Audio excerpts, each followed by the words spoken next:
আস্তে নামাজকে কমাতে কমাতে 5 ওয়াক্ত নামাজের মধ্যে নিয়ে এসেছেন। এরপরে রাসূল বলেন যে এই 5 ওয়াক্ত নামাজ যদি আমার কোনো উম্মতেরা আদায় করে, ওই ব্যক্তি 5 ওয়াক্ত নামাজ আদায় করার বদৌলতে 50 ওয়াক্ত নামাজের সওয়াবটা পেয়ে যাবে।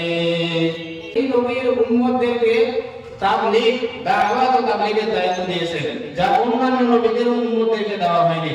অন্যান্য নবীরা যখন দুনিয়া থেকে চলে যেতেন, তাদের উম্মতরা এই দায়িত্ব পালন করার মতো তারা অনুমতি পেতেন না।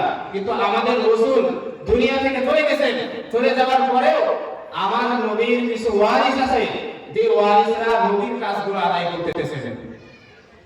রাসূল কারীম সাল্লাল্লাহু আলাইহি ওয়াসাল্লাম হাদিসের মধ্যে ইরশাদ করেন, ইন্নাল উলামা ওয়ারাসাতুল আম্বিয়া, আলেমগণ হলো নবীদের ওয়ারিস।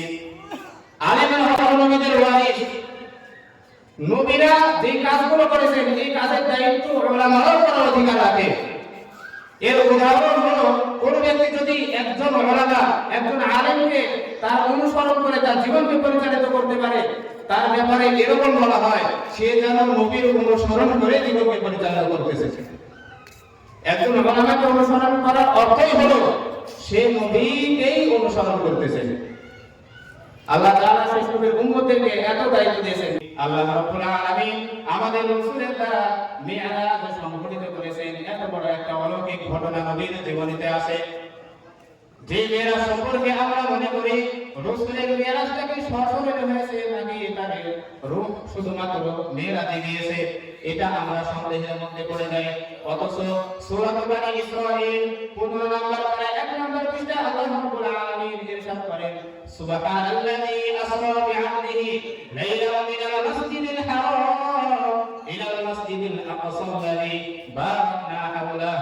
আল্লাহ তাআলা এই আয়াতের মধ্যে ইরশাদ করেন, আমার নবীকে আমি একটি রাতে, অর্থাৎ উম্মে হানির ঘর থেকে একটি রাতে রাসূলকে বুরাকে তাকে আরোহণ করেছে মিরাজে। অর্থাৎ এই আয়াতের মধ্যে আল্লাহ তাআলা আব্দুল শব্দ নিয়ে এসেছেন। যে আব্দুল শব্দ নিয়ে আসার দ্বারা আল্লাহ তাআলা এটাই বোঝাতে চেয়েছেন যে আব্দুল এর অর্থ হলো বান্দা, আর বান্দা শুধুমাত্র ওই ব্যক্তিকে বলা হয় যার দেহ আছে, রূহ আছে। শুধুমাত্র রূহের দ্বারা রাসূলের মিরাজ হয়নি, বরং রাসূলের দেহের সাথে রূহটা মিরাজ হয়েছে। এই কথা দ্বারা এটাই স্পষ্ট হয়ে যায় রাসূলের মিরাজ সশরীরে হয়েছে। এই মিরাজে রাসূলকে 5 ওয়াক্ত নামাজ দান করা হয়েছে। যে 5 ওয়াক্ত নামাজ সর্বপ্রথম রাসূলের উপরে 50 ওয়াক্ত নামাজকে ফরজ করে দেওয়া হয়েছিল। এই 50 ওয়াক্ত নামাজ নিয়ে যখন তিনি দুনিয়াতে আসতেছিলেন, হযরত মুসা আলাইহিস সালাতু ওয়াস সালামের সাথে দেখা। হযরত মুসা আলাইহিস সালাতু ওয়াস সালাম তিনি তাকে থামিয়ে দিয়ে বললেন, ইয়া রাসূলুল্লাহ, আপনি তো 50 ওয়াক্ত নামাজ নিয়ে যাচ্ছেন, এই 50 ওয়াক্ত নামাজ কিন্তু আদায় করার মতো আপনার উম্মত সক্ষম রাখে না, আপনি এই নামাজটা কমিয়ে নিন। এরপরে আমাদের রাসূল সাল্লাল্লাহু আলাইহি ওয়াসাল্লাম তিনি আল্লাহর কাছে গেলেন। যাওয়ার পরে আস্তে আস্তে নামাজকে কমাতে কমাতে 5 ওয়াক্ত নামাজের মধ্যে নিয়ে এসেছেন।